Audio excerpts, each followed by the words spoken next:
Okay, welcome everyone. This is our third class on this course, Finding Calm in the Storm, looking at how we work with anger.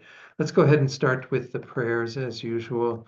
And Jana, if you're okay leading us in those again, we'll begin there.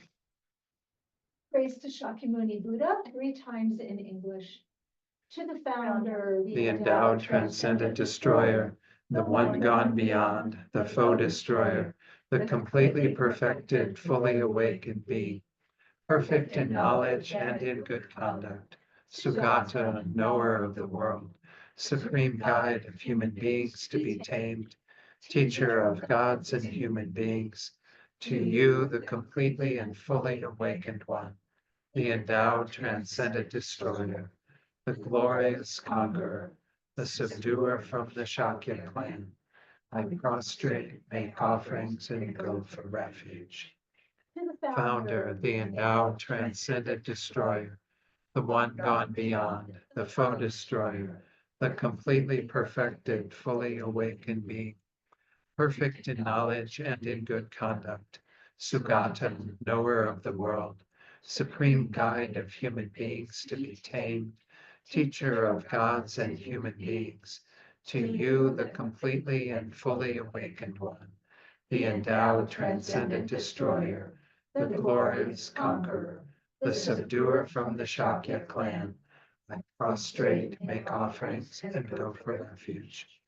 To the founder, the endowed, transcendent destroyer, the one gone beyond, the foe destroyer, the completely perfected, fully awakened being, perfect in knowledge and in good conduct, Sugata, knower of the world, supreme guide of human beings to be tamed, teacher of gods and human beings, to you, the completely and fully awakened one, the endowed, transcendent destroyer, the glorious conqueror, the subduer from the Shakya clan, I prostrate, make offerings, and go for refuge.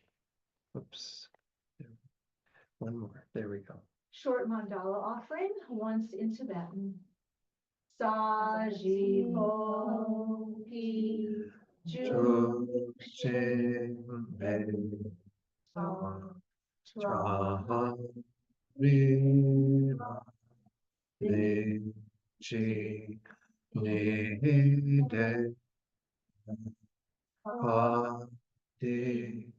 Sangye me te uwa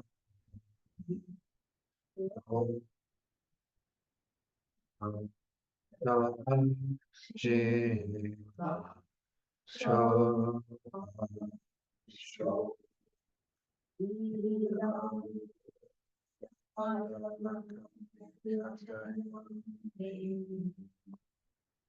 refuge in bodhicitta, once in English, twice in Tibetan. I go for refuge and pillar in the light, to the to Buddha, the Dharma, and the Supreme Assembly. By the merits I create through listening to the Dharma, may I become a Buddha in order to benefit all sentient beings.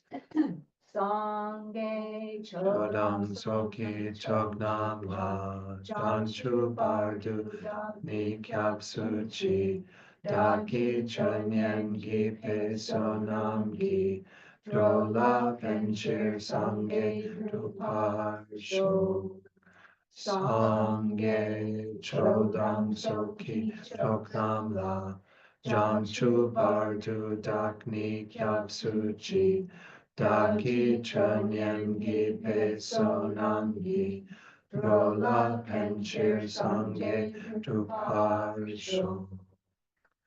Thank you, Jenna. Thank you, everyone. Let's go ahead and do a short meditation before we begin.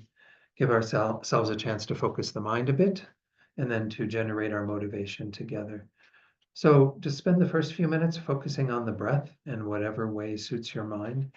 Just bringing the awareness to the breath whenever the mind wanders, gently guiding the mind back to the breath. We'll do this in silence for just a few minutes, and then I'll lead you again in a short reflection where we can set our motivation for this evening's teaching.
Now let's set our motivation for tonight's class.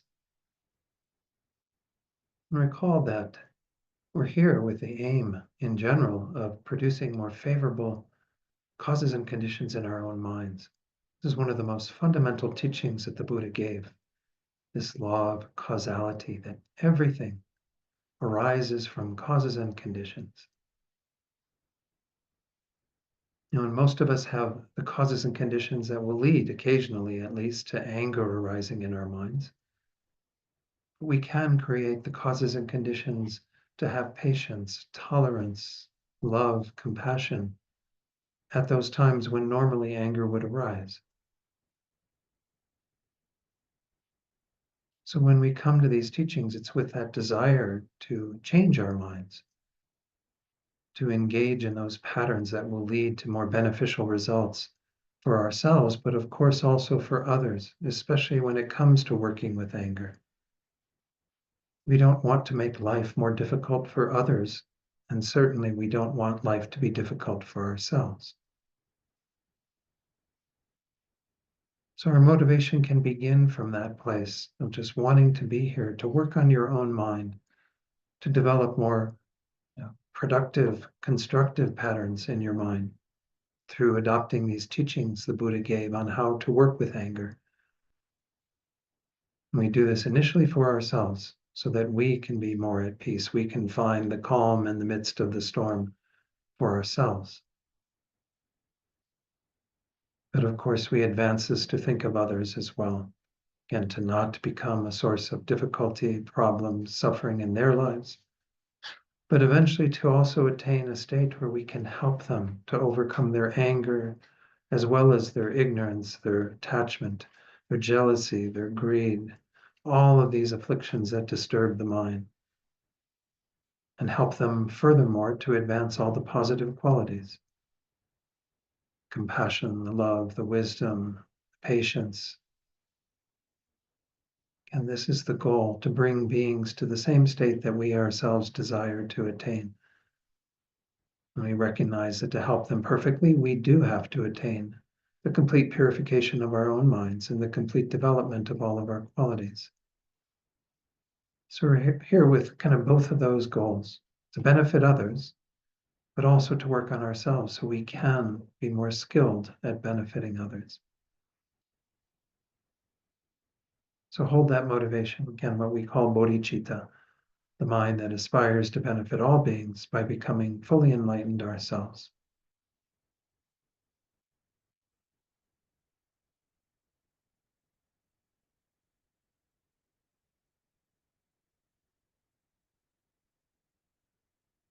Okay, so again, let me just do a very brief recap of where we have been in terms of this course. I've got a general outline. Again, this is also with the materials that I've distributed or given to John and Sarah to distribute. This is the course outline. In the first class, we, of course, looked at investigating anger and patience. Talked a little bit about the nature of anger, nature of patience, these two states of mind that are opposed to each other. And then we looked at, of course, the mind in Buddhism and the fact that everything is kind of working from our minds. The mind is the workshop in Buddhism, obviously.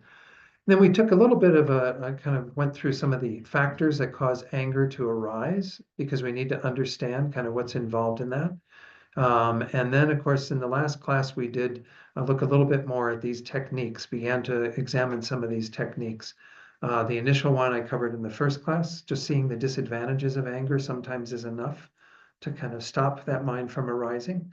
And then the role of meditation and mindfulness in applying these techniques. And of course, especially in that technique that's on the screen there, that third bullet point under that first level of practice, practice number 3, where we look at the technique of observing anger. We kind of try to take a more objective view of what's going on rather than the subjective, getting all caught up in the emotion of anger and the feelings that go on with it and what have you. So again, these can sometimes be initial tools that we can use. They're not going to be maybe as effective because they're not necessarily supplanting our mind of anger with a mind that is more beneficial. do want to say a little bit about, before I come back to this outline, that, we are with the goal, obviously, of eventually eliminating our anger, which, is a wonderful goal to hold, right? To never have that mind arise again. But in the meantime, of course, anytime anger seems to be arising and the factors are there, the causes are there, we're kind of wanting to welcome it in and see what we can learn from it. This is the traditional technique that we use in Lojong, mind training in Tibetan Buddhism, is that we don't suppress our anger or try to push it away or what have you. We recognize that there's something we can do with that. It's healthy stuff. Lojong is essentially an alchemical process. We take kind of the base metal of our anger, our attachment, whatever, and we transform it, kind of making it into something that is very beneficial for us. So again, this is the idea behind this, is that eventually the goal, sure, is to not have the mind of anger arise at all. But while we are still embodied, and that's the last topic we looked at, actually, let me put that on the screen. While we look at what we are involved in and what we call samsara, kind of recollecting and accepting the nature of things, understanding that this is just the way it is. We're in samsara. We've created the causes and conditions to have stuff happen. Why do we think that we're supposed to be exempt from having any pain or difficulty or, challenging people in our lives? It's just part and parcel of being an embodied being in this world. So again, that's part of it. We recognize that that is the nature of things. It doesn't mean that we just shrug our shoulders in and say, oh, well, so be it. Instead, once more, we use it as a platform to increase our patience at those times. Because that's one thing that can contribute to our patience. If we understand that this is the way it's supposed to be, in a sense, because of the causes and conditions we've created, well, then we're not so alarmed. We're not so bent out of shape when things come into our lives. So that's the idea behind it, is to, again, see what anger has to teach us. And in this case, it's just to teach us that, what did we expect? We're not perfected beings yet. We aren't at that stage where we don't have anything arising in our lives that's going to be problematic for us. Again, even when those things do happen, we can once more have a mind that is at peace, that is calm and able to be with that situation, and perhaps be even more proactive in helping others in those situations. That's what we're aiming for, and that's kind of what these techniques are moving towards. So let me go back to that one more time before I go on to tonight's topic. We're still in this kind of the second level of practice number 4. And we're in that first part, recollecting and accepting the nature of things. We haven't completely covered that. And then we're going to go on later tonight to look at how our control of situations is actually very limited. We like to think that we're in charge and that we've got an ability to manipulate everything to get it where we want it to be, but our control is actually quite limited. Then we're going to move on to the third level, where we start working with the other person and the idea that the other person has a point of view that we might be blind to at that time. Then go on to, I think we will have time for this, hopefully, to generate, some understanding of how we are co-creating situations. It's never unilateral, that there's only one thing from the other person that is the cause of what's happening. We have to take some ownership of how we are co-creating that. And then we'll go on to the fourth level practice, which is working more with deeper levels of concern for the other being, generating compassion and kindness. And then in next week's class, I'm sure we won't get to this tonight, using the wisdom of emptiness, even in our practice of developing patience in the midst of what would normally bring about anger. So, yes, Mary Jo. I don't want to take up too much time, but I'm taking a new medicine and for my blood, and that makes my emotions quite labile. And I notice that my anger is very quick to show, especially the day after I give that injection and the day after that too. Sure. And I've learned to be kind of ready for that. I kind of sequester myself, off. I don't try to be around other people too much, but that observing the anger, that seemed to, I experienced it this morning. It seemed like it just increased it. It just made it bigger, is how it felt to me. And eventually I just started singing that song, Imagine, by John Lennon. And because I think that music kind of soothed me a little bit. And, but it was, it's it's a new situation for me. I Sure. haven't been having this kind of difficulty too much in the past. Well, sometimes, yes, but this is really related to this medicine, I feel. So Mhm. it's just challenging. That's all I want to say. And Sure. excuse me if sometimes I might be more, you know, I don't know, more, Mhm. what is the word? Inappropriate, I guess. Mhm. Mhm. So, Well, thanks for checking in on that. And again, this technique of observing the anger, I mean, this is one tool. It's not always going to be the appropriate tool. And that's why I've got this whole list of different tools, different questions we can ask ourselves that are useful. Maybe sometimes some are more useful than others. But what you're pointing out, I mean, this is true about just our physical bodies in general, that they can have a strong effect on our minds. I mean, look at when we're hungry or when we're tired, yes. how often we get Or blood sugar. or blood sugar, exactly. Yeah. You know, we have a lot of factors that influence us physically that can be a factor we need to be aware of. Like when we haven't had enough sleep and we're going about, doing things out in the public, and you have to be very attentive to that and say, I know I'm a little bit more on the edge because I'm not feeling well rested. I haven't taken care of myself in that way. So again, whether it be pills that we're taking or whether it be just in general our physiology, things can have an impact, and just to be attuned to that. And it's good that you are, and finding what will work for you. And even just to sing a song that takes you into a more peaceful place, why not? I mean, yeah, yes, Jeannie. I mean, she has a reason. Right. She's taking a medication and she has watched how that works in the system. Mhm. I can't pinpoint because it comes out of temperament Mhm. and it's different. And the reaction is so quick when it comes. I can be totally at peace, but if I see something cruel, Right. then it's like lightning and it goes so quick that there's no rational anything. Mhm. I'm there on the spot Mhm. to stop what I think is wrong, but it's Mhm. out of I don't know if it's anger, but it's a reaction to Mhm. something Mhm. to justify this, Mhm. to balance it. And so I don't know how to look at that, but Right. No, and I think that we actually touched on this in the first class when there's a little bit of this word anger. His Holiness the Dalai Lama has sometimes said that it's not really the appropriate word to use for the delusion that we're talking about in this course, which is when the mind is not seeing things correctly. He says there is what he calls justifiable anger, where we look at things in our world that need to be corrected, and we do it from a place of compassion. And it's, of course, not just compassion for what we see as the victim at that time, because of course if we understand karmically what's going on, it's a karmic dance that's happening, and so we have compassion ideally for both parties, for those who are inflicting harm, who are doing that cruel act, as well as the being who is suffering from that cruelty. And so at those times, as long as we can stay in a place of being grounded in compassion, which is challenging, that's why, again, we do have to work on developing those skills and be able to come from that place of a compassionate response. Then it's a good action. It's one that is leading to improving the situation for both parties because we're equally concerned about the one inflicting the harm and the one being harmed. But that's kind of hard to get to really be, and that was, we were talking over dinner about protests. I mean, when you're at a protest, oftentimes it moves very quickly into the diluted form of anger, where we are seeing the other person in such a concrete, they are evil, they need to stop, da da da da, and all this, and not really seeing things from that bigger perspective of compassion for all beings.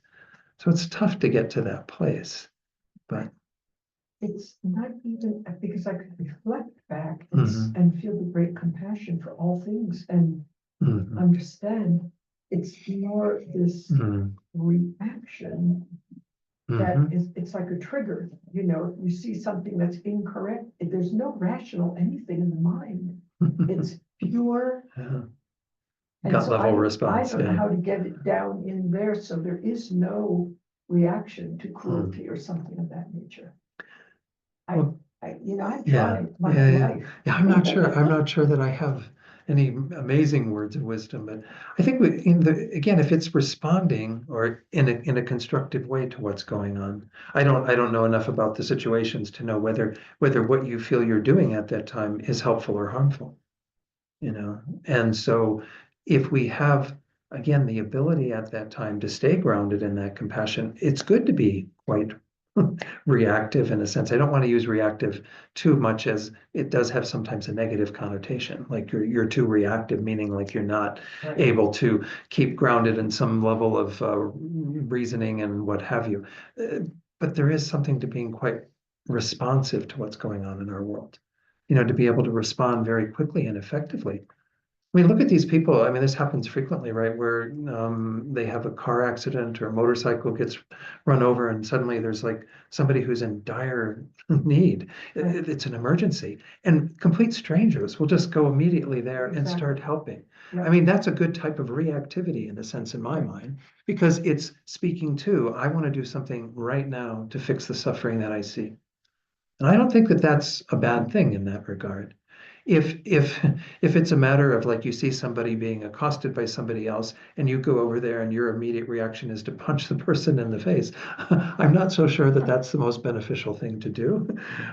Again, maybe there are times when that's called for, and there's certainly, you know, seem to be, you know, some exceptions even in Buddhist ethics around when we can maybe take force and use force in a more effective way. But generally, it's not, because we're not really taking the whole consideration of the both parties and what have you. So I think we just have to be careful. And I'm not sure I can give you any guidelines about how to move out of that, because once more, I think there's some value and benefit to being that quick to react to something. But try to inform it through your meditation practice, through what you try to stay grounded in that, so that when those situations arise, you have clearer seeing. You're able to hold the view of everyone involved. Good. Yeah. Thank you. Okay. That's what I came to, Mhm. sort of, you know, Yeah. in that ballpark with it. Uh-huh. Thinking it. Good. If I can strengthen then that which is the consciousness, Yeah. the light filled, then my reaction to it won't be so hair triggered, because Right. it's so quick sometimes Right. that I'm shocked. Yeah. I mean, and the other way we often frame it is that you have these two wings. We all like refer to them as the two wings of a bird. A bird needs two wings to fly to its destination. On the Mahayana path, we need the two wings of compassion and wisdom. You know, and the compassion is what's often triggering us at that moment. Really, it's a very deep, compassionate response to what is happening. But at the same time, if we don't bring the wisdom element into it, then it's not going to be as effective. We have to know kind of how we are going to move through that, maneuver through that situation. So, yeah. Thank you. Oh, sure. Thank you for that question, Jeannie. Yes, Anne Marie. You could discuss things like um, people being angry with their parents from their childhood, which lasts years. Like, for instance, are you going to talk anything about forgiveness? Well, forgiveness will come up in this when we do start working more with situations with people, and kind of how to have some compassion. Because, of course, forgiveness is an act that comes from our compassion and our, of course, not wanting to exacerbate things through holding on to patterns of anger. I'll touch on some of this. Again, yeah, hold on to that. And if we haven't addressed it by the end of next week, when we get to the final session, then let me know and we'll try to make sure that I'm speaking somewhat to that. Because obviously, I mean, this is when anger becomes very problematic in the situation you're talking about, for particular, where we hold on to it and it kind of festers inside of us and we never have an ability to resolve it. They use the analogy in Buddhism. I think it's not a quote from the Buddha per se, but I think it's one of the Buddhist scriptures from another Indian master, where holding on to resentment and anger towards somebody's like holding on to a hot coal, waiting to throw it at them. And of course, who's getting burned by holding on to a hot coal? You are. You know, there's that other phrase they use now in modern times of like, if you're going to let someone live in your head rent free, well, then make sure they're a good tenant. You know, don't like make up something in your mind that is simply just recycling, ruminating, you know, through that pattern of anger again and again and again. So some of the tools we've already talked about having a bit more mindfulness and using, you know, some ability to observe the mind and what's happening, can sometimes diminish that. And Western therapy does have certainly some things to offer in terms of resolving past harm that we've experienced, whether it be in our, you know, upbringing or what have you. But nonetheless, I mean, Buddhism does have its own perspective. And hopefully by the time we go through some of these other tools, you'll have some things you can work with to, you know, if that is what's going on for you. But anyway, something to untangle that a bit. Okay. Let's go on to the next topic. Well, we're still again in this topic around seeing the nature of things. How does seeing the nature of things help us? This is the one we went through at the end of last week. Kind of the nature of existence, seeing that if this is just the way it is in samsara to some degree. Not that, again, we just simply accept that, but we shouldn't be so surprised. We shouldn't be shocked when that's the case. So I'm going to move on from there, go to the bottom of the screen there, looking at things from a wider perspective. Of course, this is also understanding the nature of things because how we look at things is often very narrow. As Venerable Chodron says in this quote from her book, Working with Anger, we need to put our suffering in perspective. We generally feel that the betrayal of our trust is unfair. The world should treat me better, says our self-centered attitude. Does that sound familiar? What, I don't deserve this. This isn't my, my pile of garbage. However, if we compare the injustice we experience with the injustice that others in the world experience, ours is likely to be relatively minor. Most of us are not refugees due to political circumstances beyond our control. We're not on death row for crimes we did not commit. We're certainly not in a prison in El Salvador, like unfortunately so many of the people who have been deported from our country are. We are not being lynched or put in a concentration camp. Looking at our situation from this wider perspective, our mind becomes stronger and more capable of bearing the suffering. Of course, we must still oppose injustice, but we can do so with compassion, free from self-centered anger. So the whole point of this, again, is not, sometimes this advice, I wouldn't give this advice just willy-nilly to anybody, because I think we do have to honor whatever pain or difficulty is going on for us.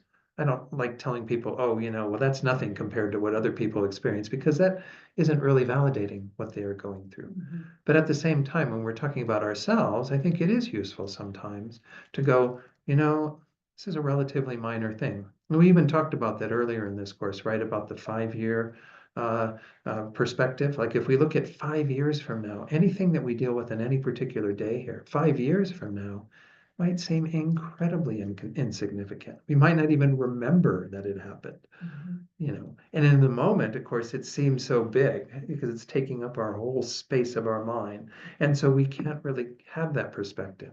But if we kind of are able to look outside of that and go, this is not probably as significant as what, again, she used the phrase, our self-centered attitude.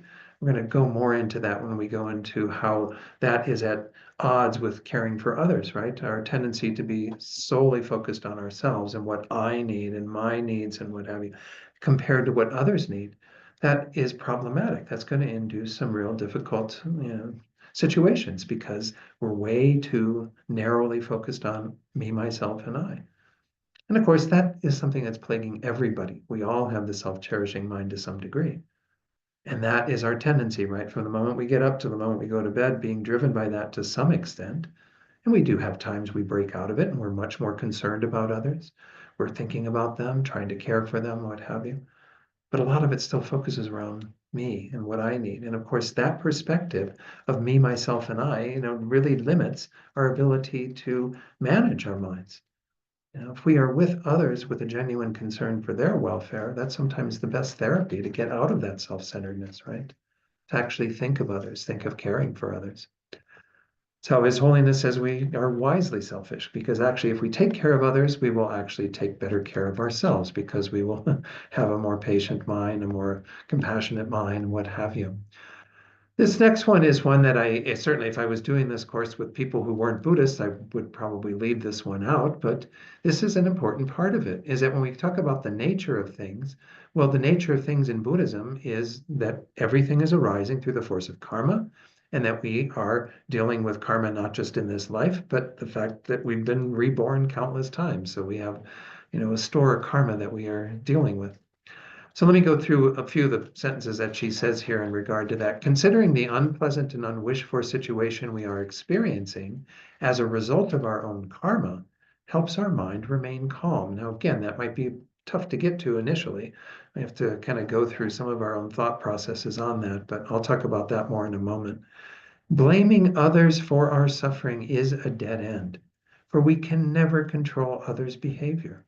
Instead of giving our power away, thinking our happiness depends on the other person, we can regard our own previously created actions to be the real reason for our being in this situation. People betray our trust and hurt because we did the same to others, either in this or previous lives.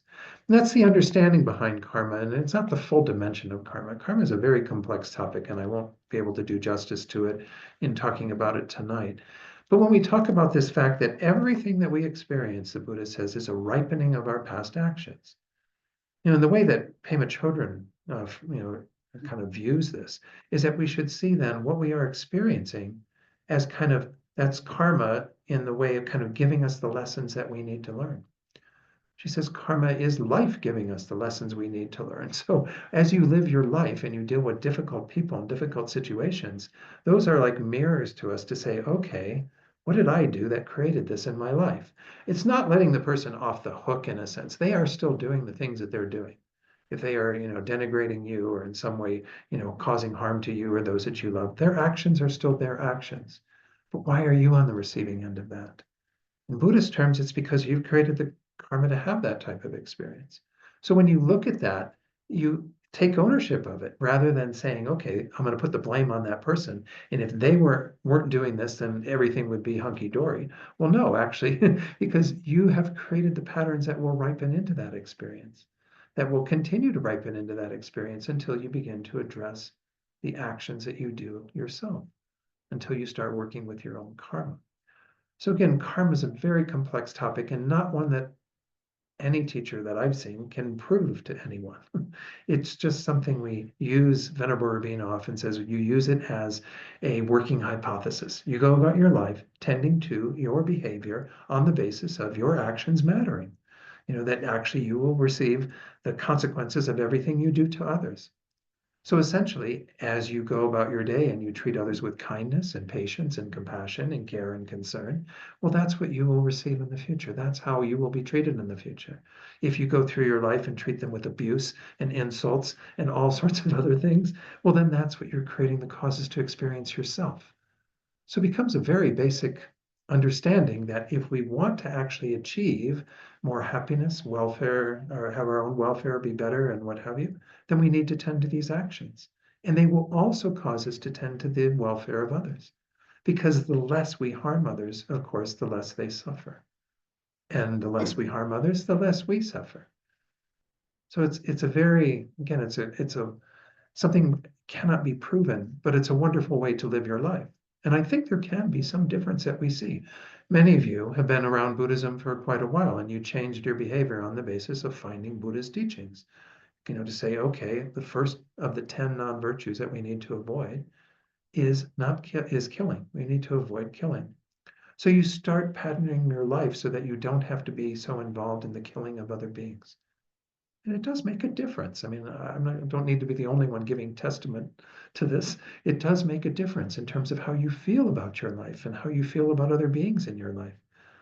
My gosh, today I was driving home from the dentist before I left Santa Fe, and I noticed a little spider had started to build its web in my car, right in the driver's seat and the passenger seat. It's like going back and forth between. I'm like going, this poor little guy. I mean, he's going to end up dying. So I took him out and found him a little home in the hedge that we have. So hopefully he'll manage there and have a much better luck at surviving than he would in my car. So I mean, you kind of feel better about yourself as a person when you do those things. I mean, I'm not tooting my horn here. I'm just saying that this is the effect of karma and attending to our karma, is that you feel like you're kind of cleaner with everybody, that you're not so caught up in all that kind of negative energy. So I think that there's some logic to this. And I'm not saying, again, Buddhism has a monopoly on this idea of people experiencing the fruits of their actions. It's back in the Old Testament, right? As you sow, so shall you reap. I mean, it's meant to be a teaching and very karmically based, right? But the idea is that if we really see anything coming into our life, particularly what we're talking about here with this topic of anger, anything negative that we're experiencing, that we kind of call suffering, pain, whatever, we can see it as a way to take ownership of that and understand that I created this through my own actions in the past. So I can't put all the blame on the other person. This is coming up as we go through tonight's teaching as well. Blame doesn't make any sense because we're co-creators in this whole thing, karmically. There is no such thing as kind of someone independent as a victim of everything else. No, we are co-creators of all of it. So this is the idea behind it. Once we reframe things, and all we're doing at this step is really reframing them in terms of understanding that this is what's going on. And that already, once more, can be quite liberating. But nonetheless, we might have to do more. Certainly, that's why these practices that I put together kind of advance one on the other. So going about to the middle of the screen there, this point of view, having this view of karma, empowers us. Because if our past harmful actions have resulted in our difficult present situations, then our present situations, which we can choose to make positive, can result in a happy future. Right? I mean, if I have that information that what I am experiencing now, that I'm calling suffering, pain, difficulty, is a product of my own past actions, then how I respond to what that is going to dictate what I experience in the future. So why wouldn't I attend to that, in a more positive way? If I really don't want to suffer, if I really don't want to deal with difficult situations and what have you in the long run, again, I'm not saying that that's something that happens immediately, but if we do have the ability to make decisions about what we're going to do in the moment, we would be much wiser to choose creating a new pattern that's much more positive than recreating the old pattern that got us in trouble in the first place, right? That's that old adage of, insanity is doing the same thing over and over again and expecting different results. Well, we've been doing the same thing over and over again since beginningless time. And we think we're going to get happiness out of it, but we don't. That happiness doesn't come. Instead, we just keep stepping on our others' toes, and of course, stepping on our own toes in the process as well. And then she goes on to just talk about this whole idea of rebirth, from the wider perspective that includes previous lives. We may even come to be glad that the present difficulty has happened. For now, the negative karmic imprint causing it has been expended and no longer obscures our mind. We can rejoice that this karmic imprint didn't ripen in an even more severe result. Tibetan teachers often say this. They say that whenever we have anything arising in our mind, some experience that we're having that is painful, difficult, we can be somewhat rejoicing that that karmic seed has come to its fruition and ripened. Okay, so now we don't have to deal with that anymore. That's not something that's hanging out there waiting to produce its suffering result. That's giving us some understanding, some inkling about, how everything is a product of all of that. And of course, if we begin to address it and to work with it, then we can eventually eliminate those forms of suffering. But having the understanding of rebirth, that, these are things that go on from prior lifetimes, things can ripen into very, very painful results, very, very difficult results. If they ripen now, oftentimes they say we should see that as a product of our purification practice. Most of you have a purification practice you do every day where you are trying to bring to mind those things that you regret and to purify them so that they don't bring forth these huge suffering results. Well, if we get a headache or we have somebody yell at us or whatever the case might be, those can be the ripenings of those karmic actions that are being purified. Purification doesn't mean they don't happen at all. Sometimes it means they happen at a lesser degree.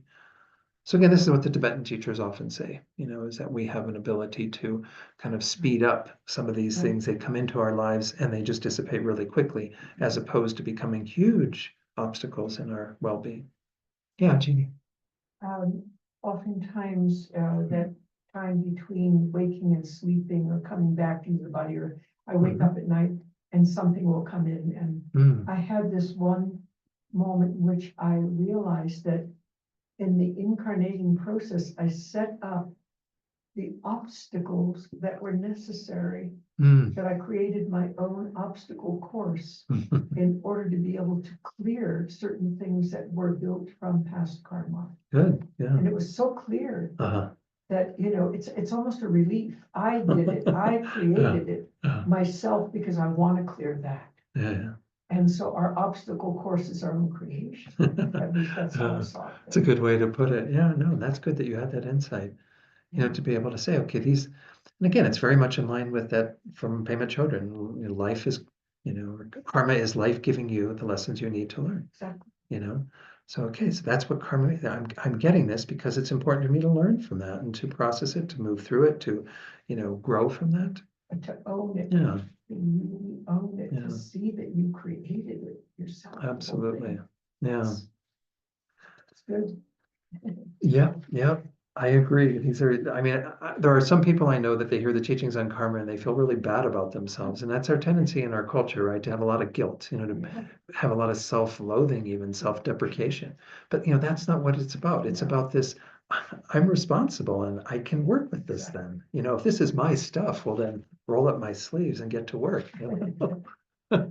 So I love it. I mean, and I won't go into other things I would say on that topic, but yes, I found it very refreshing to have these teachings. So hopefully many of you will find this useful to look at this idea that we are kind of creating things through the force of our karma. That is also an understanding that we can bring to bear whenever we have something difficult, challenging in our lives. And this one's kind of an interesting one, recognizing that our control in situations is limited. We're kind of moving on now. So again, if we go back to the practice, you have the seeing the nature of existence that we went through kind of last time and a little bit tonight, looking at our suffering from a wider perspective. I just talked about that, applying an understanding of karma and rebirth. So now we're moving into, I think, the last topic in this section, recognizing the limitations of your control in the situation. I think this is an interesting one because we're really about a lot of control in our culture. We like to think we're in control. She says, expecting to be happy and to be treated fairly, we feel that we have control or should have control over all that happens to us. But in fact, our control is limited. When we look at it, we don't even have much control over our bodily functions, much less our mental functions, right? We like to think that's the case. So she goes on in that highlighted section towards the end of that paragraph. If we cannot control the most basic elements of our experience, our body and mind, how can we possibly control what other people say and do? Yet we falsely think that we should be able to. So this is, again, this idea that controlling others or controlling the situation is not something that we always have the opportunity to do. And oftentimes when we try to do it, it can sometimes make it worse because it's coming from a place of some level of even conceit or pride, thinking that we are in charge and we are in control and that we're supposed to be having this particular experience that's very different than what's actually going on. Mm. So again, it doesn't mean that we don't do anything. We talked about that first last time from Master Shantideva, right? If it's something you can do something about, well, then don't get all bent out of shape and angry and upset because you can do something about it. If it's something you can't do something about, well, getting all bent out of shape and angry and upset isn't really that productive because it's something you can't change, right? So the whole goal once more is to always change our minds, to always work with our minds to see the situation a little differently. So again, control, we can have over time more control. That can, it depends on how we work with our minds. We often talk about how we're all under the control of our karma and delusions. Well, that's the case for almost everyone we meet. We're going to see this coming up when we start working with the perspective of working with other beings and trying to have some compassion and concern for them. But when it comes to ourselves, we have very limited control actually over our minds and over the situation. Forget it. Sometimes we can. I'm not saying that that's not, a possibility. If there is something we can do to gently nudge or move the situation in a more positive vein, well, then by all means do that. Nothing wrong with that because that helps the other person. Certainly, if we're dealing with a situation where somebody is upsetting us and all we have to do is shift a little bit. Going to what you said earlier, Anne-Marie, about forgiveness, or, at least to say, I'm sorry. I mean, sometimes people are costing us because of their perception of something that we've done that has angered or upset them, right? And it might just be, who knows? I mean, it could be anything. Could be just some karmic imprint that's ripening into them not liking us or thinking that we're out to get them or whatever.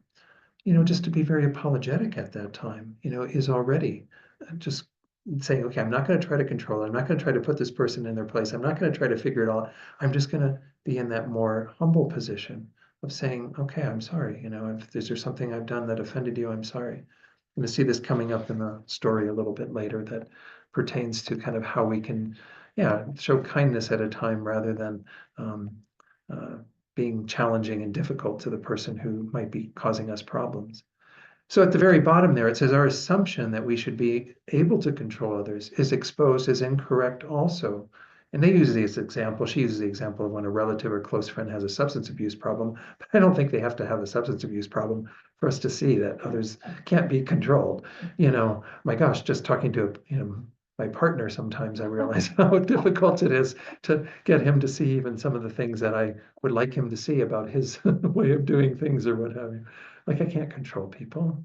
Why do we think we can control people? It's kind of, again, it's a level of conceit. It's not something that we should, try to further, because it's only going to be problematic, because most people don't like to be controlled. Do you like to be controlled? No, thank you, right? So why do we think that we should be controlling other people or other, situation?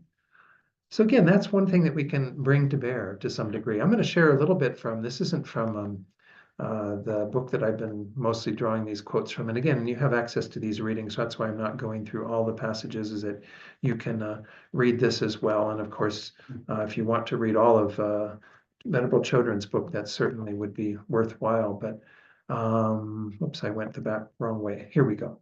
This is from a book that's called Love Your Enemies by Sharon Salzberg and Robert Thurman. One of the reasons we judge ourselves harshly is our belief that we ought to have far greater control over outcomes in life than we do. Only when we begin to question the assumption that what lies outside our control is our adversary can we stop making enemies of others and ourselves. It's an interesting point. Once we go into that kind of dualistic thing of there's me, myself, and then the other who is seen as an enemy, as someone who is challenging that self, this becomes a problem, right? Because as soon as we put that framework on it, then we're only thinking about what the self needs and the ability to control things to make that self happy. And we're not taking into consideration the other person. This is something, again, we're going to go into when we get to working with the other person and having more compassion. But oftentimes we have no clue as to why somebody's doing what they're doing. Absolutely no clue. Maybe some people that you hang around with enough to where you can start to read into it because maybe you talk to them about what they're doing and you might be able to have some ascertainment. But for most people, we're making these huge assumptions from our side. That's a part of this wanting to control. We want to be the person who's in the know and knowing exactly what's going on for that other person so we can fix it. We talked about that last week too. This fix it mentality that we have in our culture is really problematic oftentimes too, right? That we just need to resolve it all and make it all come to, rather than looking inside and saying, how do I change my mind? How do I actually have greater peace and clarity and presence so that I can be with that other person and find out something more valuable from that interchange rather than me dictating how it should be, which is only reifying, again, our sense of this self that we need to pay attention to and take care of and have all this concern for. And it's not really helping us in the end at all. And it's certainly not going to create peace and harmony with the other person. So it says there, the key to that second paragraph, the key to exploding the myth of control is recognizing the truths of interconnection and impermanence. Of course, two of the main things the Buddha taught about this: interdependency, interconnection, and then the fact that everything is changing all the time. So again, things arising from their various causes and conditions is part of that impermanence. And that's part of the interconnection too, right? And nothing is happening in isolation. We are involved in this huge network, this kind of Indra's net of connection. Later on in that paragraph, we have a measure of control over our own behavior on a good day. But beyond that, our powers are pretty limited. Like I said, this illusion that we have that even thinking that we're able to control our own minds is pretty crazy. We can get there. That's what the work is all about, is getting to a place where we can control our own minds. But in the meantime, we have to understand that we don't have any control over what's going on around us because it's incredibly complicated what's happening often too, right? Nothing is that simple. This is something that's going to be talked about as well in this section. Let me get this up a little bit further up so I can read a little bit more of this. And because of that conditionality, the fact that things do arise in this interdependent way, nothing is rigid, impermeable, or fixed. Every aspect of life, including healing, has its own rhythm, its own flow, and its own movement, and we cannot dictate the rate of that change. We can respond to this truth with resistance or with wisdom. I think there's a lot of relief that comes when we have that wisdom and we just kind of go, okay, this is kind of the play of everything in this interdependent, impermanent world around us. It's kind of happening, and I can be somewhat more responsive to it and do what is more appropriate. Or again, I can be resistant and reactive to it and doing things to it that are, going to just cause more consternation. They're not really going to create the peace that I'm actually seeking. So once more, I think control, I don't want to belabor this point of control, but I think it's one of the biggest delusions that we have, thinking that we have some control over the world around us. And I don't want people to interpret this, though, as once more that then I don't do anything to have any effect on the external world. Because especially like what you were pointing out, Jeannie, where you see cruelty or injustice in the world, that is an opportunity to respond compassionately to what's happening. So it's not to say that we just see it, oh, this is just the play of karma and interdependence and whatever, and just shrug our shoulders. It's to say, okay, then I need to maybe be attentive to what causes and conditions I'm creating in the midst of all of that. How are my actions and my thoughts going to help things as opposed to make things worse? We have to have some wisdom, obviously, to know the difference between those two things. That's that old adage, right, from the Serenity Prayer. Grant me the wisdom the courage to change the things I can, Recognizing what I cannot. the wisdom to recognize what I can, and I can't remember it now. Sorry, we all know it. I think it's the. No, difference. The wisdom to know the difference. It's the courage to change the things I can, the acceptance of the things I cannot change, and the wisdom to know the difference. It's amazing how these things that come out of, again, just a more secular way. I think this is a big saying in the 12-step programs and what have you. But that's a really valuable piece of advice, right? When we are looking at this idea of control, we don't have the wisdom to really know what we can fix or what we can. We often step in it worse when we start to get in there and try to control. But it does mean that we do have to have some courage to change the things that we can. And that's what I'm trying to emphasize here in this final point. Don't think that this means that we just accept it. Oh, that's the way it is. They're deporting people to El Salvador. That's the way it is. They're doing all these horrible things to, our country. No, that's just the way it is. No, you do it, but you do it with a mind of compassion. As I was saying earlier in response to Jeannie's question, you do it with compassion, not just for those who are being victimized and who are having to experience that suffering, but also for those who are engaging in those actions, creating unbelievable negative karma. I mean, that's the one thing that's hitting me every day when I see the actions that they're doing. And then I'm like going, oh my God, the suffering these beings are going to have to experience on the basis of these actions, their callousness, their cruelty. Ignorance. The ignorance. Yes. I mean, it's just, it makes you weep, So again, this idea of control, we do have to take charge of some things. We do have to be able to respond to what's going on in our world from a more effective and wise place, but not to have this delusion that we are somehow going to do that from a self-centered point of view, because that's not going to work, certainly. Maybe I won't read all of this. I don't know.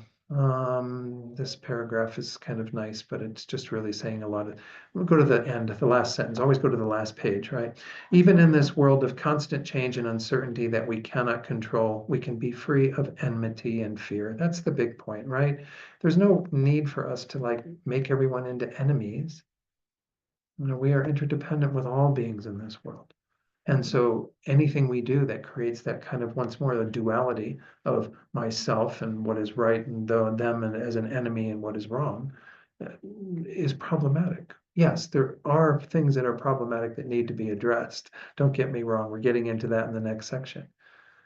But nonetheless, if we have that dualistic kind of view and we are constantly putting them in the role of being the problem and we are the ones that are the solution, well, that's not going to be 100% true. We may have some correctness on our side. We may have some wisdom on our side that would be useful to help address the situation, but it's not black and white. It's really quite complex. I don't know. So let's go on then to this next section. This is kind of where we're moving out now. Let's go back to our outline. We're moving into the third level of practice. And again, I do see these as having a more advanced level. And it's not to say that you have to work with all of these, because you have to determine from your own point of view of your own practice where you are. But the third level of practice is to start to work again with the other person and to observe this co-creation of the situations. Oftentimes, as I just said a few minutes ago, we are blind to the other person's point of view. We are not seeing what is going on for them at all. So know that this is a starting point, is to be able to have some wisdom that we incorporate into the situation so that we see how others have their own perspective. Sorry, I'm having a hard time getting my cursor in the right place there. There we go. Sorry, gotta go back. Oops, here, okay. So regarding seeing things from the other person's point of view, she starts off saying, two parties in conflict often talk past each other. Each one is certain that what they think the main issue is, the motivation they have attributed to the other person, and the way the situation appears to them are accurate. However, often these interpretations are flawed. I mean, has anyone had an experience along those lines? Like every day? You know, and this is one of the conceits too that I think we have, that once more that we know everything that's going on in that situation and for that other person. Now, I think I may have mentioned this example before, possibly in part of this course, but one person I knew who was coming to some classes, he had a dog he would take to one of the dog parks in Santa Fe. And people would often come up to him because I guess his dog, the way it was playing with other dogs, they didn't like or something or whatever. They would just like come up to his face like this and start talking to him about, you know, you're a dog, blah, blah, blah, blah, blah. And he would try to just immediately go into this place of, what is it that you need from me? Like to kind of ask them, you know, what do you want? Rather than, you know, don't get caught in that kind of, because once more, he was admitting that he didn't know everything that this person was concerned about. He was putting himself in a position that's like more humbling and saying, you know, please tell me what you need and we can discuss it, you know, rather than this angry red face. You're just going to immediately get into two angry red faces and they're just going to not be able to communicate to each other at all. So what we have to do often is to recognize that we don't know what's going on for the other person. We don't know. And this is something actually in this workshop that I've mentioned to all of you before that I've been doing in Santa Fe a number of times now. We're doing it on Saturday at Tupton Norbu Lane called Exploring Nonviolence. One of the exercises that we have in there is to try to see things from another point of view. Because we make an assumption about what is that person is thinking, doing, whatever, on the basis of our own interpretation.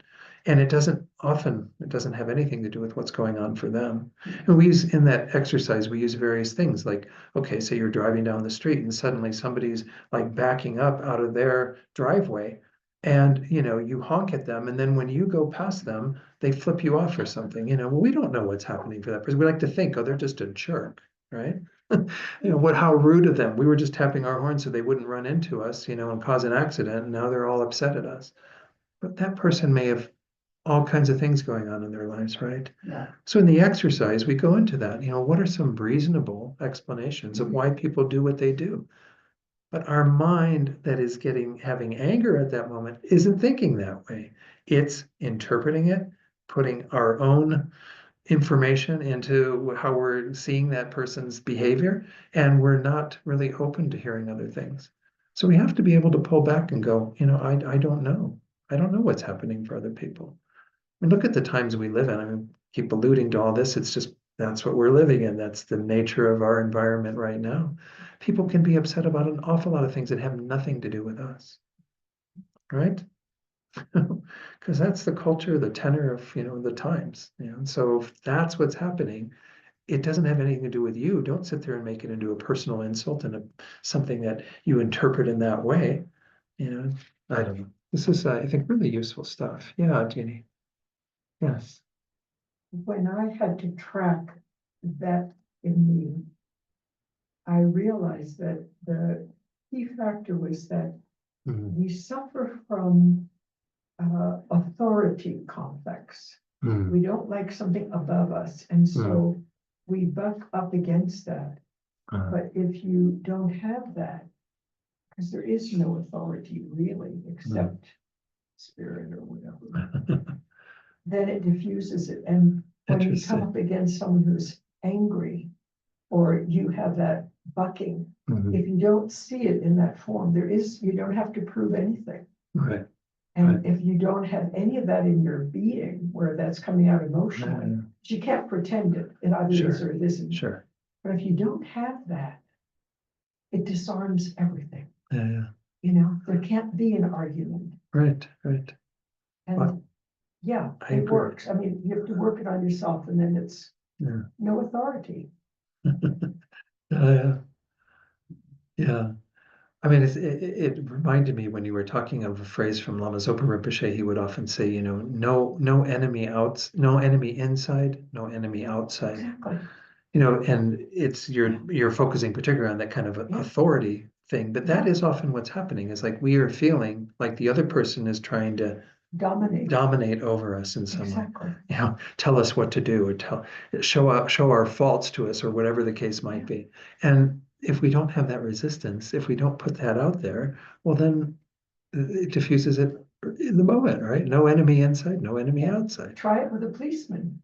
Yeah. Speeding down the road, they pull me over Uh, and he said, "Don't you realize you were," and I said, "Yes, I do." And I said, "And I'm totally guilty." And I was upset about something. Anyway, I'm so honest with it. It disarmed him. We had a spiritual conversation. Wonderful. Rather than, oh yeah, okay, well, I had no defense. I was totally honest. Right, And that's it. right, It's this total soul honesty. Oh yeah, I screwed up, right. Right. And then it's all forgiven. Absolutely. And it could be with anyone, anywhere. Oh yeah, I messed up. I'm so sorry.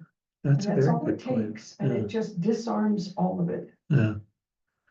That's a very good point, because I have to admit, from my side, in my past run-ins with authority figures, I tend to get more defensive and say, but I was doing this. And when you get into that, it's an immediate triggering of that whole You bet. thing just continuing Yeah, to and then unfold. they come with their authority figures. I'm a policeman, war. Yeah, And then it's war.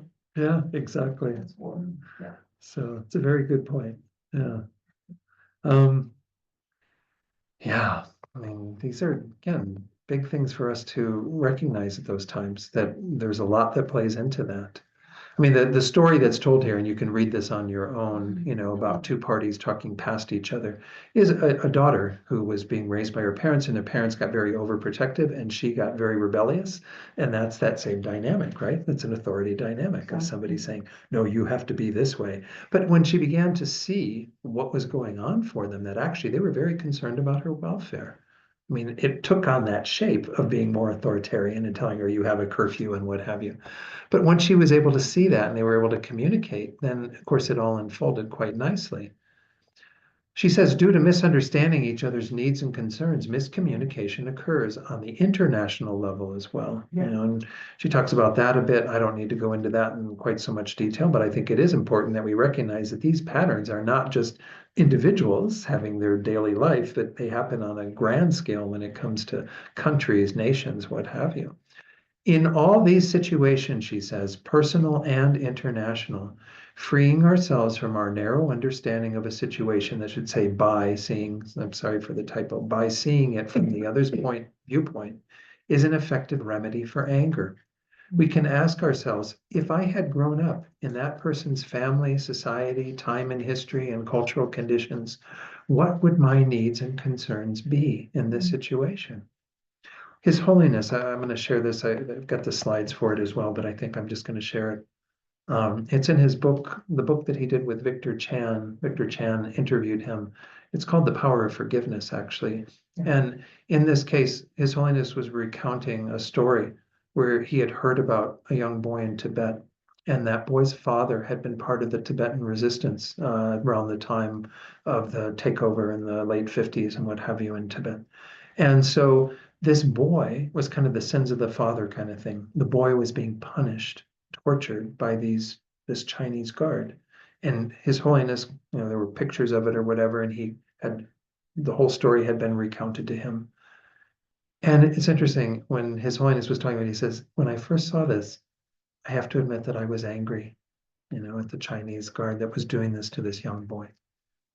And he said, but then I started thinking about, all that led that Chinese guard to do what that Chinese guard did to that boy, right? You know, all of the way that they were raised, the propaganda that they were fed, the things that caused them to think that they needed to protect the state and that Tibetans were seen as the enemy of the state and whatever. I mean, it's not justifying in any way all of those things. That wasn't what His Holiness was saying. It gave him the space to see all of these various factors led to a particular way of behaving. And again, a way of behaving that is to be condemned. This is not how people should be treated, absolutely. But it's an understanding that gives us a little more room in our mind so that we're not vilifying that person and making them into pure evil. Every one of us is a product of our own past causes and conditions that lead us to be the person that we are. And of course, that's the whole principle of why we do Buddhist practice, create the different causes and conditions so we can be a better person in the future. This is what the meditation was about tonight, essentially. You know, we have the ability to change. That Chinese guard has the ability to change. We all can become better people. But right now, we're a product of our own causes and conditions. So we do have to think, you know, if I were that person, you know, if I were the one that was in that situation, how would I think? How would I behave, right? Because I'd be a product of all the causes and conditions of that person, much different than the causes and conditions that I have. It's just an understanding. And these are all really just understandings that are helpful for us to get out of our own point of view that causes us to have the mind of anger. Goes on to say, when we look at the situation from the other person's viewpoint, sometimes we see that she perceives it differently than we thought she did. Other times we realize that we have little idea of how a situation appears to another person or what her needs and concerns are. Therefore, we need to ask her, and when she responds, we need to listen without interrupting. It's all too easy when someone explains her view to us to correct her or tell her that she should not feel the way she does. This only inflames the other person and convinces her with good reason that we don't understand. Rather, we need to listen from our heart to what she says. After she has fully expressed herself, we can share our perspectives, and generally a productive discussion will ensue. And this gets to the heart of the matter is that essentially when we deal with situations where anger arises, it's often a communication problem. We are miscommunicating and we haven't taken the time to really understand what's going on for that person. That's why when my friend was in the dog park, he was really wanting to, let's not get into all this other energy and whatever. Let's just get right to what is it that you need from me? I mean, how can I help you? Very different question, right? And I think often I do find that disarmament of situations like that are often done through asking questions because it means you're genuinely curious about what's going on for the other person. Yeah. You know, that curiosity is seen as some validation of who they are, and they might be responding from a place of feeling that they're not being validated, right? You're not paying attention to me. You're not doing what I need you to do for me. So when you say to them, you know, what is going on for you? That's a very different way of working with the situation. Yeah, Mary Jo. Did that diffuse the Yeah. situation Yeah. that you talked to us about? Yeah, he said that this worked immediately. It kind of like it cuts away the nonsense. I mean, we have to see most of what happens in these interchanges where anger arises is nonsense. It's just people talking over each other and past each other, and I mean nothing. Misunderstanding. And so if we really get down to the place of like, I want to understand this person, I really want to know what's going on for them. You know, I think that our culture, this is the talk I'm going to do on Sunday at TNL, called Bridging Our Differences, you know, tools for healing divisiveness in our world, you know, and this is something I think we all need something to help us to contend with, you know, and we tend to be often in our little bubbles where we feel quite safe and we, you know, are dealing with points of view that are very similar to ours. When things come in that are contrary to that, though, we're often not sure how to deal with that, right? So the point here is that if we have a genuine curiosity, which is one of the things I'll talk about on Sunday, that's one of the main factors that leads us to have some opening to be with that person. But oftentimes we don't, right? And we don't really care. We dislike that person from the get-go, and we think we've already read their beads and we know exactly what they are, you know, so don't even bother getting to know them because it's only going to be more of the same, right? But that's not necessarily so. We don't know the stories of all these people. You said the word caring. You know, I think that's something that is crucial in our interactions with each other as humans. Absolutely, absolutely. No, and I think this is why we are unable to get along, is, unable to really find some common ground and what have you, is because we're tending to not have that understanding and that interest in what other people are thinking. After the 2016 election, I started reading a book. I'll mention this even on Sunday, by Arlie Hochschild. What is the last? There's three names. Anyway, she Russell, Arlie Hochschild Russell. It's called Strangers in Their Own Land. Prior to the election, she spent 5 years, most of the time down in Lake Charles County, Louisiana, where we have a very solid red state population.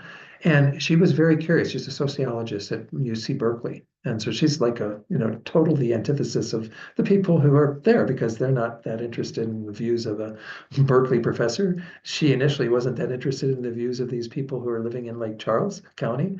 But she went there and lived with them and got to really know them and understand why they think the way that they do.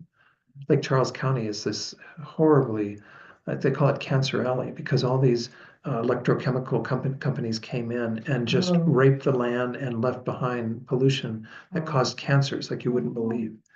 And these people tend to be voting for people who are against the EPA and all the kinds of things that would protect them from these things. She was curious, why do people vote against their best self-interest? They don't think about what they are doing in that sense.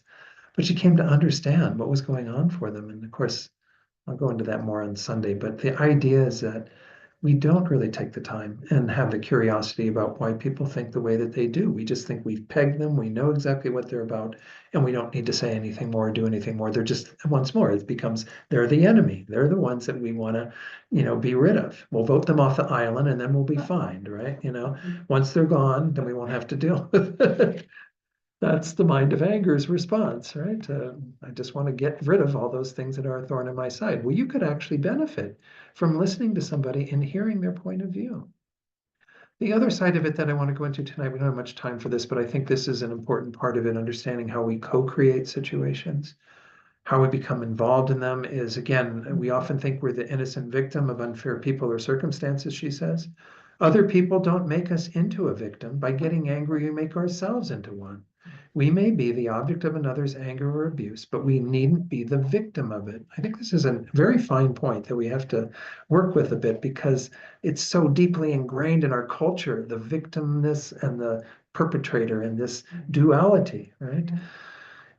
Someone else may blame or harm us, she says, but we become a victim and become trapped in a victim mentality only when we conceive the situation in a certain way and get angry.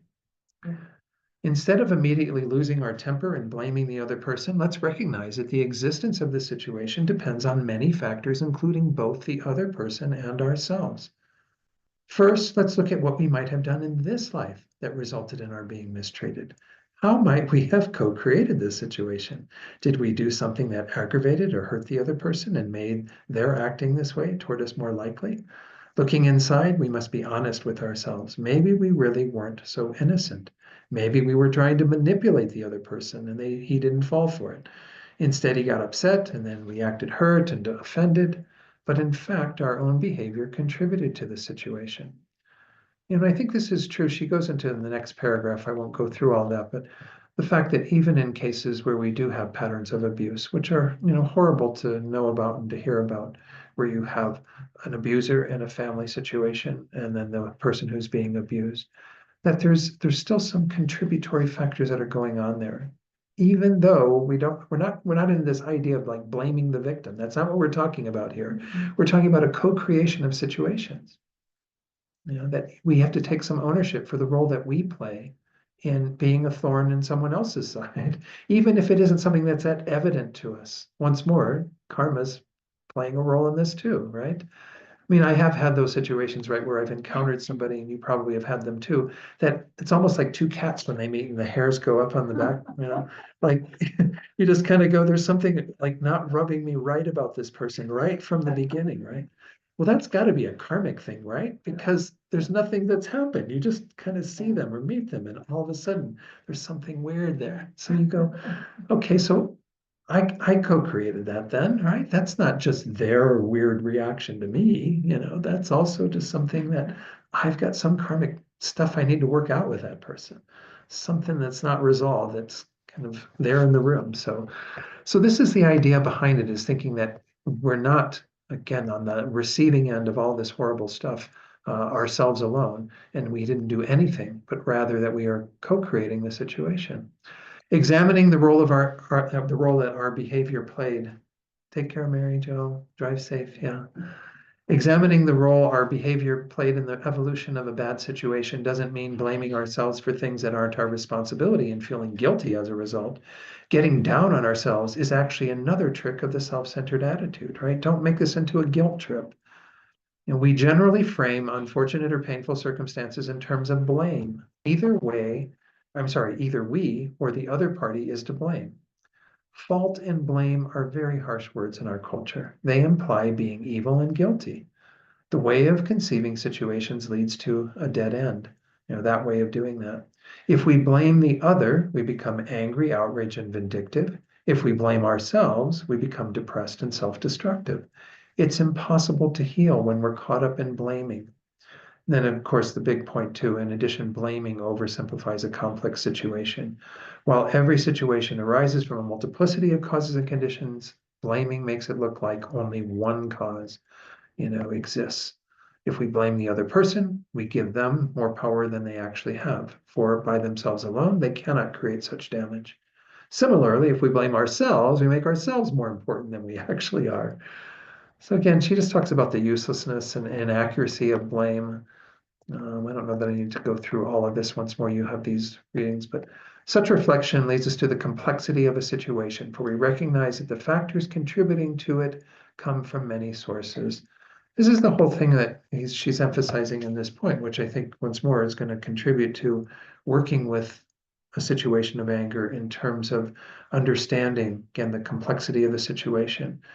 That there are, again, many factors that contribute to anything happening in our lives, and we are blind to most of that stuff. And so when we have a willingness to kind of examine it from that point of view and going, okay, I'm a co-creator in this situation. I'm taking some responsibility, certainly, for the role that I played. The other person is creating it as well. And I don't need to kind of force them to take the whole blame for all of it. Get out of this trap of blame. Why do we need to feel that we have to find somebody we can put all the onus on and say, okay, if they fix that, then everything will be fine. Of course, we do this with things in our culture all the time, right? Look at gun violence. There's a tendency sometimes to point to just one thing and say, okay, if we have stricter gun laws, then there will be no more gun violence. But we know that that's not necessarily true, right? There are many other factors that contribute to gun violence. So this is our tendency, right? Is we do tend to point to one thing and say, okay, this person who's accosting me, they're the problem. But we don't recognize the role we play in that, as well as the other complex things that contribute. As I was saying earlier, we don't know anything about that person and what's going on in their life at that moment. That's leading them to do those things towards us. Once could have nothing to do with us. And instead, we are taking it very personally and thinking that, there's something that person is evil and awful because they're picking us out and, we're the victim. So these kind of, again, dualities, it seems to be kind of the word tonight. You mentioned it at dinner tonight as well, getting out of some of that duality of, us and them and the victim and the perpetrator and all of these kinds of things that are just patterns that don't lead to any healthy resolution of anything. So again, when it comes to doing this in a meditation, let me put that on the screen and then we're going to have to kind of wrap up for tonight. Got about 5 minutes left. We go to the practices that you do have. Hopefully, you can download these.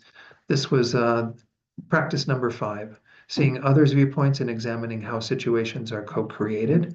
So once more, you can do this on the cushion. It's really good to do this with situations you've been in the past and, to work with them in that way. But then certainly when you are in the situation, if you can bring these to mind, then this is really helpful. First, from seeing things from the other's point of view, are you truly clear on what the main issue is in this conflict with another? Do you know for sure what motivation is behind what they are saying or doing? Can you see how it might appear to them, differently and what their needs are? Do you think that do you think that there may be factors in their upbringing, in society at large, in their culture, or in their personal lives that might be informing how they see the situation? If you aren't able to know the above for yourself, this is the big one that we talked about. Is it possible to ask the other person to clarify their needs and concerns and for you to listen to them? Give them some credence and say, okay, I can listen to what you have. And then the other thing that we looked at in that section, the various factors involved in the situation, how we co-create situations. Is it possible you're playing some role in it? If so, can you take responsibility for your factors from your side? And then third, can you determine other factors that may be contributing? And then fourth, which factors are under your control and which are under the control of the other person, and which are under neither of your control. We talked earlier tonight about control. I mean, there might be some things we can control. Again, hopefully over time we can control our own minds, but we might be able to do something in the situation that will change the dynamic a little bit. And they might be able to do something that changes it. But there may be some things we can't control, that are just outside of the realm of possibility for us to do anything to manipulate. So again, to have that understanding that there are oftentimes many, many factors involved in certain things coming into our lives. It's not just that person being a horrible person, which is the way that anger looks at it, right? Yes, Jeannie. Very quick before Uh-huh. we end. Uh-huh. When I've been in a situation where there could not be a result for whatever reason, and that sometimes happens, Sure. especially if it's close in with Mhm. family members or things. I found the simplest or the Mhm. purest way I could do it was to create a small altar Mhm. and have a photo of that person, and then either a Buddha or whatever one wants to put on that altar with them, Uh-huh. and just forgive Yeah. and ask for forgiveness Yeah. and do that meditatively. And it's amazing because that goes up into a different realm energetically, Sure. and it even reaches other people. Things have Mhm. resolved without even words. If you can find true humility to forgive Mhm. for whatever the misunderstanding is or the pain you suffer. Absolutely. And that it works Mhm. wonderfully. That's great. Thanks for Just a sharing that, small Jeannie.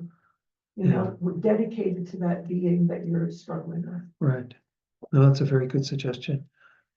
Yeah, no, forgiveness is so important, as Anne Marie's question about it earlier. I mean, it's a big part of this work too, is, to be able to be in a space where we're not going to hold on to that resentment towards others, that's just. It makes you bitter Yeah. otherwise. I mean, I've heard these sorts of stories where like somebody, I can't remember who told this one, if it was Jack Kornfield, because he teaches on forgiveness often, but where he said like somebody was, maybe it was a friend of mine in California. I can't remember who told me this story. That's awful that I don't remember that, but they were like writing a letter of forgiveness to like a father or something who had abused them in some way or something. And then while they were writing they just put it in the mail, and that day a letter arrived that was from their father. Yeah. Creating an opening for all of that to be processed and transformed. Yeah. So it does change it energetically, absolutely. And it does have an effect outside of just our own minds, Right. Can have an effect on others, definitely.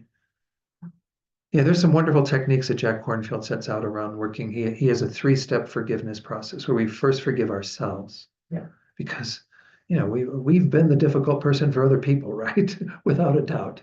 We all have to admit that. I'll admit that. I've been the thorn in someone else's side for sure. And then the second thing that we do after we work on our cushion and forgiving ourselves is to work with seeking forgiveness of others for the things we've done. So that we're not just forgiving ourselves. In our meditation, we're thinking about being with that person and please accept my apology. Please forgive me for what I have done to harm you. Then in the third step, we work with forgiving others, and that kind of allows us to have the space of forgiveness for ourselves first and the opportunity to see what it's like to seek forgiveness of another. And then we can perhaps extend that forgiveness to those that have harmed us. So very powerful stuff, good stuff to work with. Yeah, Jana. Doesn't Venerable Robina have a practice that's something like when she's walking down the street, every person she encounters, she thinks, I'm sorry and I forgive you. I haven't heard that from you. Yeah, but she that. talks about that, she said, every person you meet, you have harmed and they have harmed you, so In some way. you just one have that, lifetime or and another. I've done that often when Yeah. I am like in a parking lot or something, and Right. It's, I think there's something to be said for that, because again, we've had interrelationships with every being that exists if we've had countless lifetimes, so we've stepped on their toes many times, so. And I think it's kind of a good way to just be with others. And then if that person comes up to you and just happens to say something or do something to you, you might frame it very differently if that's your initial thought, rather than, our tendency to be very self-centered in our day and how we go about things. So, But if you're beaming light yeah, and you're going in anywhere, it just turns everyone on. yeah, You know, when this I've is been true. really good, where it was really coming in, it's like everyone you meet, animals or people, everybody smiles and it all becomes illumined. And Yeah. that's it also. Yeah, So, all of these practices I think can be done Yeah. as like a way of just trying to have an effect on beings around us, in a positive way. I mean, look at the opposite. I mean, there are some people who have so much heavy anger that they walk around being like bitter at every person that they see. That's their view, right? I'm just like, oh, who's that person? attack me. Right, that's not so helpful to our world or to them, certainly. Okay, we should probably wrap up tonight, and hopefully, what I'll do in my next week's class, I'm not going to maybe go through so many passages. I'll just do some summary of the remaining things. The remaining 2 points that we have once more are where we look at kind of going beyond just being concerned about the other person and their viewpoint, but actually developing love and compassion for them, which is kind of the real antithesis of anger, right? And then the last thing, the wisdom teachings, the wisdom of emptiness, and how if we start emptying this strong sense of self that is the big kind of pilot and directing our anger, well, then we can, dismantle our anger in that more effective way. And that's the final goal that we all strive to. Jana's going to read the prayer list. I'm going to put the camera on first. we dedicate the merit created by listening to this teaching to all beings everywhere on every prayer list. And we're going to dedicate for all those experiencing obstacles. Specifically John, Mary Jo, Matt, Jeff Cochran, Ann Twain Martin, Ida, Mabon, Wyatt, Terry, and Jana.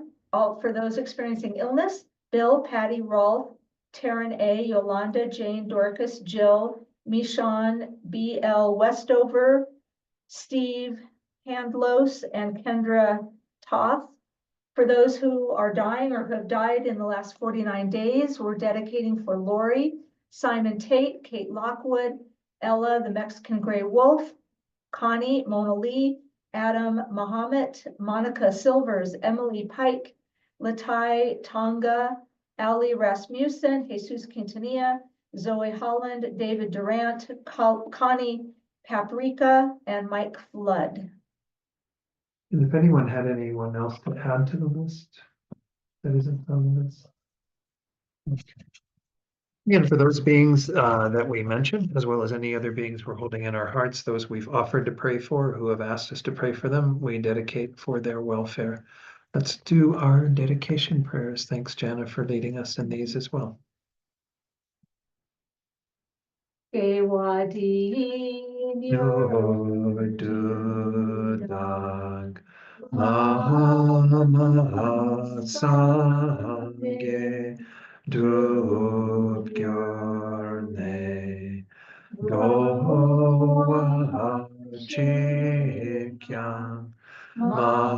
Mahalupa Dei Sa Go Arsho Jam Chup Sam Chokrin Poche Ma Ke Panam Ke Gyurche Ke Wanyam Pa Me Payam Gong Ne Gong Du Pelwar Sho. Long life prayers for His Holiness Dalai Lama. The wish granting, wish fulfilling jewel, source of every single benefit benefit and happiness in this world, to the incomparably kind Tenzin Gyatso I beseech. May all your holy wishes be spontaneously fulfilled. Then I think we'll do the prayers for Rinpoche. It seems like we're still, even though Rinpoche's reincarnation has been, said that it has occurred in Nepal, but they haven't found it yet. And until they find the boy or girl who is Rinpoche's reincarnation, I think it's really important that we continue to do this prayer from what I've heard. Okay, So so we'll do. don't change it, just do the No, same. yeah. Okay. For the swift return or the swift recognition of Lama Zopa Rinpoche's reincarnation, peerless teacher and assembly of the children of the victorious ones, Shravakas and Pratyeka Buddhas, victorious Losam, father and sons, along with the lineage masters, all the objects of refuge of infinite lands, please bestow the virtue and goodness of accomplishing this prayer here and now. Holding and spreading the Muni's precious and complete teachings through explanation and practice, you were the armor of patience that is never discouraged. Incomparable venerable Guru, to you I make request. While striving single-pointedly for the sake of victorious one's teachings, the sole gateway through which all benefit and happiness emerge, and for mother living beings, you suddenly departed to peace. What a great loss. Nevertheless, through the undeceiving truth, the blessings of the ocean of the three jewels, and the great waves of bodhicitta of the children of the victorious ones, may the smile of a reincarnation swiftly beam in glory for fortunate disciples. Thank you, Jana. Thank you all for being here tonight. Again, if you can work with some of what we covered tonight in the next week with situations that you have either on the cushion again or in your daily life, that would be great. And we'll reconvene next Thursday to finish this topic. So, all right. Thank you. Thank you all so much. Thank you, everyone Thank online. you. Thank you. Thank you, Don. Thank you, Don. Thank Okay. you. All right. Bye-bye. Bye-bye.